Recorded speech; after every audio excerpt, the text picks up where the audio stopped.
प्यारे दोस्तों, आज हम आपको कुरान पाक के एक ऐसे मौजज़े के बारे में बताने वाले हैं जिसे देखकर गांव वाले भी हैरान रह गए। जो एक मैयत के साथ पेश आया, इसके बारे में जानकर आप भी सुभान अल्लाह बोल उठेंगे। अगर आपने इस वीडियो को लाइक नहीं किया है तो इसे लाइक जरूर कर दें। तो चलिए शुरू करते हैं। दोस्तों, एक मर्तबा किसी गांव में एक मुसलमान का इंतकाल हो गया और उसके किसी घरवाले या रिश्तेदार का पता ही नहीं था। और जब किसी मुसलमान का इंतकाल हो जाए और हालात ऐसे बन जाए कि उसके घर में कोई भी मौजूद ना हो, उसके रिश्तेदारों के बारे में पता ना हो, तो ऐसे में गांव वाले और आसपास के लोग ये जिम्मेदारी संभाल लेते हैं कि इस दुनिया छोड़ के जाने वाले को हम गुस्ल देंगे और इसको दफनाने का भी इंतजाम किया जाएगा। इसी तरह जब एक मुसलमान शख्स का इंतकाल हुआ तो उसके घर में कोई भी ऐसा मौजूद नहीं था जो उसको दफनाने का इंतजार करता। इसलिए गांव वालों ने यह जिम्मा लिया कि इस मुसलमान को गुस्ल दिया गया। गुस्ल के बाद जिस तरह जनाजे की तैयारी की जाती है, उसी तरह से इस मुसलमान भाई के जनाजे की भी तैयारी की जाने लगी। और फिर नमाज जनाजा का ऐलान हुआ और आखिरकार मोहल्ले वाले और तमाम गांव वाले मैयत लेकर कब्रिस्तान पहुंच गए। कब्रिस्तान पहुंचकर इस शख्स की नमाज जनाजा अदा की गई और कब्र खोदने का काम शुरू हो गया। दोस्तों, कब्रिस्तान के हवाले से हम सब ये जानते हैं कि अक्सर कब्रें बहुत पुरानी हो जाती हैं, यहाँ तक कि उनका निशान तक मिट जाता है। इस मुसलमान की कब्र भी एक ऐसी ही पुरानी कब्र के बराबर में खोदी जा रही थी। दोस्तों, जब इसकी कब्र खोदी जा रही थी तो बराबर वाली कब्र कमजोर होने की वजह से जमीन में बैठ जाती है, जिसकी वजह से कब्र के मुर्दे के पांव नजर आने लगते हैं। और जो लोग इस नई कब्र को खोद रहे थे, उन्होंने जब उस पुरानी कब्र में देखा तो वो खुश हो गए और मुस्कुराने लगे। दोस्तों, उन्होंने देखा कि इस कब्र के अंदर गुलाब के फूल खिल रहे थे। ये देखकर लोग हैरान रह गए कि आज से पहले कई कब्रें देखी हैं जिनके ऊपर तो कई फूल और दरख्त नजर आते हैं, और दरख्तों के साए में भी हमने बहुत सी कब्रें देखी हैं, लेकिन कब्र के अंदर कभी फूल लगे हुए नहीं देखे। इस मंजर को देखने के बाद लोग ये फैसला करते हैं कि आधी कब्र तो खुल चुकी है, तो क्यों ना इसकी अच्छी तरह फिर से तामीर कर दी जाए। दोस्तों, जब उन लोगों ने कब्र पर अच्छी तरह से गौर किया और करीब से देखा, पता चला कि कब्र से मसरूर करने वाली बहुत अच्छी खुशबू आ रही थी।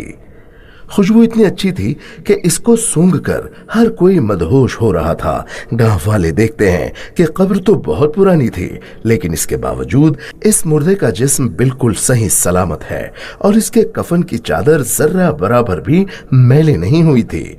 दोस्तों, ये मंजर देखकर सब लोग हैरान रह जाते हैं और सबके दिल में ये ख्वाहिश पैदा होने लगती है कि हम इस शख्स के बारे में जानकारी हासिल करें।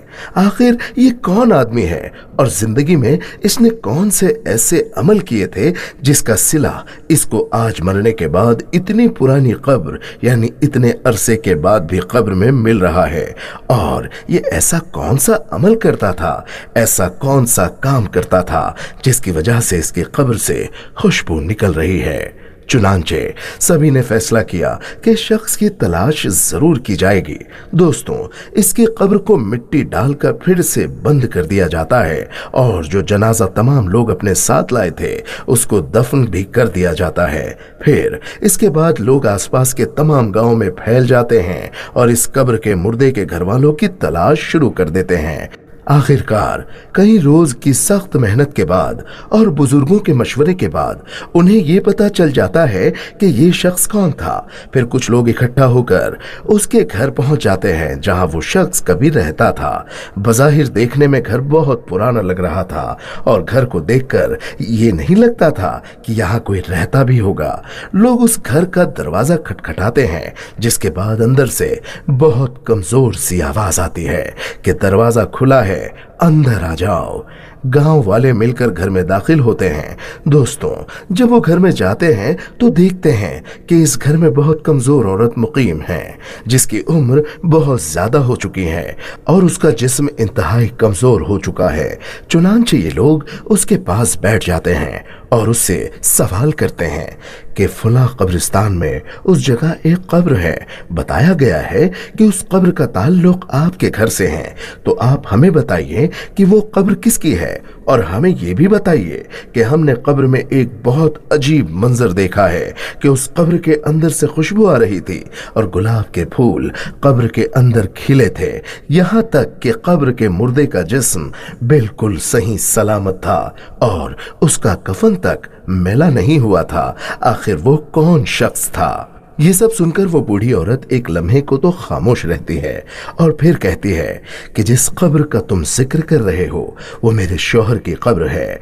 जवानी में ही उनका इंतकाल हो गया था, वो मुझे छोड़कर चले गए थे। लोग सवाल करते हैं कि आखिरकार आपके शौहर ऐसा कौन सा अमल करते थे कि आज भी उनका जिस्म बिल्कुल सही सलामत है और कब्र में से खुशबू उठ रही है। तो वो औरत कहती है कि मुझे कुछ ज्यादा तो याद नहीं, क्योंकि मेरी याददाश्त बहुत कमजोर हो चुकी है, लेकिन हाँ, एक ऐसा अमल जरूर था जो मुझे आज भी याद है और मेरा शौहर रोजाना वो अमल दोहराया करता था। और वो अमल ये था कि जब वो रोज फज्र की नमाज अदा करने मस्जिद में जाते तो वो देखते थे कि लोग नमाज के बाद कुरान की तिलावत करने के लिए मस्जिद में बैठ जाते हैं और वहां बैठकर कुरान पाक पढ़ते रहते हैं। लेकिन मेरे शौहर को कुरान पाक पढ़ना नहीं आता था और वो इस बात पर बहुत गमगीन होते थे और रोने की हालत में घर आ जाते थे और आकर